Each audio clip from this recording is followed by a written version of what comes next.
Okay, so I've been a little bit busy for the past while. I apologize for the inconsistency of releasing videos, but lots of stuff happens. I went to North Carolina and, all that good stuff. But before North Carolina, I wanted to invent something for me for the trip. It didn't happen, mainly because some components broke down. But behold, the semi-working prototype for a portable TV with game console stuff. I know that these already exist, but I wanted to build it myself so I could control everything in it. Okay, first off, why didn't I fix that? Okay, you've got a Genesis. That'll fit snugly right there.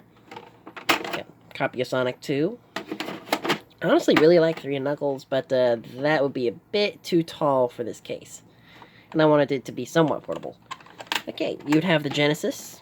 You've got one of these nifty little USB voltage enhancer thingies. It'll take 5 volts from this little power brick, which supplies about 3 amps per thingy. It'll turn it into 9 volts, send that over to the Genesis, and boom, it turns on. It's not plugged in now, but imagine that the light is on. And then this would be sending a video signal up to here, where, ta-da, I got the nice little old computer monitor that I tore apart, and I got this thing. Now this thing, it was originally for another monitor that was a little bit bigger than this, so the scaling's gonna be off, but I found out after I got this thing that the monitor I was gonna use is broken. But oh well, it's got HDMI, DVI, and all that good stuff. And this cute little board.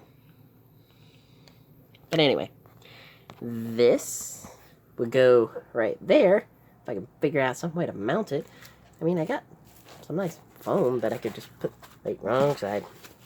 Got a notch right there for a reason. Yeah, I'd put that right there. I had it. There it is. Got another one right there. Then the monitor could just sit right there, and because of the gap between the front of this and the front of this, it would hold the control board kind of behind there, out of the way, to where it wouldn't get interference from anything. And originally, for the power, I was going to have this, which is wired through here, to a 9-volt connector. Yeah, that was honestly a kind of a big mistake. Because whenever these came in, they only just turned 6 AA's into one 9-volt. Now, I'd already tried plugging in just a single 9-volt to that thing. I don't know why, but for some reason that didn't work, but these do. A lot more reliably. But I also figured out that the Genesis is very weird.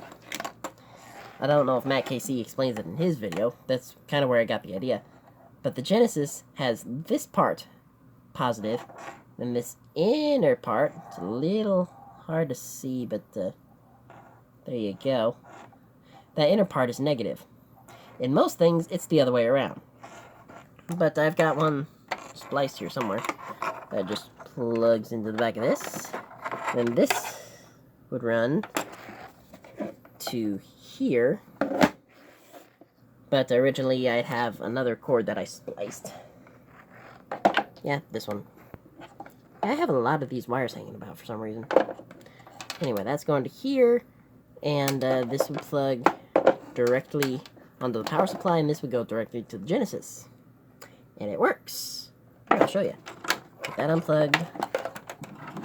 Plug this in. Hopefully I wired this one correctly.